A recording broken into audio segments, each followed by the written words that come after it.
জনের জন্য করতে হবে এবং সাথে আরেকটা যাদের জন্য করতে হবে, সেটা হচ্ছে এই বাচ্চাগুলো যারা মুক্তভাবে পড়াশোনা করছে তাদের গার্জেন মা বাবা এনারা খুব ধৈর্য সহকারে বাচ্চাগুলোকে আমাদের বক্তব্যে দিয়েছে, এই মহল্লাগুলোর উপরে ভরসা রেখেছে এবং দিনিয়াতটাকে প্রচার করার জন্য, দিনিয়াতটাকে শেখার জন্যে এনারা একটা ত্যাগ স্বীকার করছেন, এ বিষয়ে কোনো সন্দেহ নেই। এবং ক্রমশ ছাত্রছাত্রীর সংখ্যা বাড়ছে, এটাও খুব ভালো।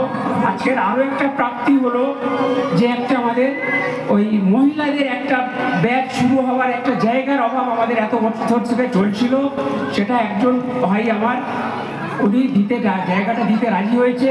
মহিলাদের জন্য একটা ব্যাচ আবার শুরু হবে ইনশাআল্লাহ।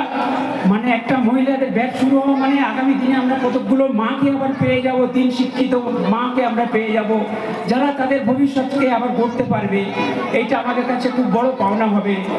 আর যেগুলো বলার কথা আছে, অনেক কথা আপনারা সেই 3টে থেকে 7 ঘন্টা ধরে শুনছেন। আমার এই কথা শোনার ধৈর্য হয়তো আপনাদের আর সবার মধ্যে নেই, বেশি কিছু আর বলবো না।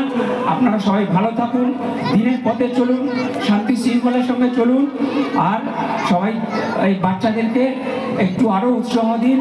যেসব বাচ্চাগুলো এখনো পর্যন্ত মক্তবে যাচ্ছে না, যাদের কোনো অসুবিধা যদি থেকে থাকে সেটা আমাদের বলুন, আমরা সেটা বিচার বিবেচনা করব। কিন্তু আরবি এবং হাদিস এই জ্ঞানটা দিন, শুধু দিনিয়াত বলে কথা না। দিনিয়াত মানে এটা তো দিন সম্পর্কিত জ্ঞানকে বলা হচ্ছে, এই জন্য দিনিয়াত সেন্টারটার নাম বলা হয়েছে।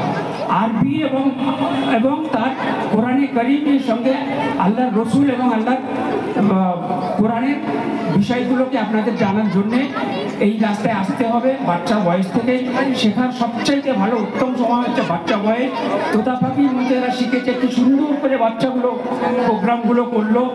অনেক হাদিস শুনলাম, অনেক কিছু শুনলাম যেগুলো সত্যি আমরা হয়তো জানতাম না, সেটাও আমাদের শেখা হয়ে গেল। এই আশা ভরসা করি আগামী দিনে যাতে আমাদের মক্তব আরও ভালোভাবে চলতে পারে, অনেক বাচ্চা আসতে পারে।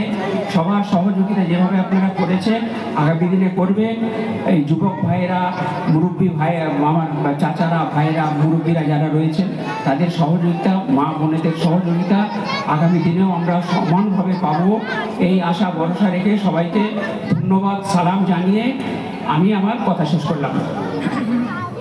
আমি পরিশেষে আপনাদেরকে অসংখ্য ধন্যবাদ জানিয়ে কয়েকটি কথা বলতে চাচ্ছি।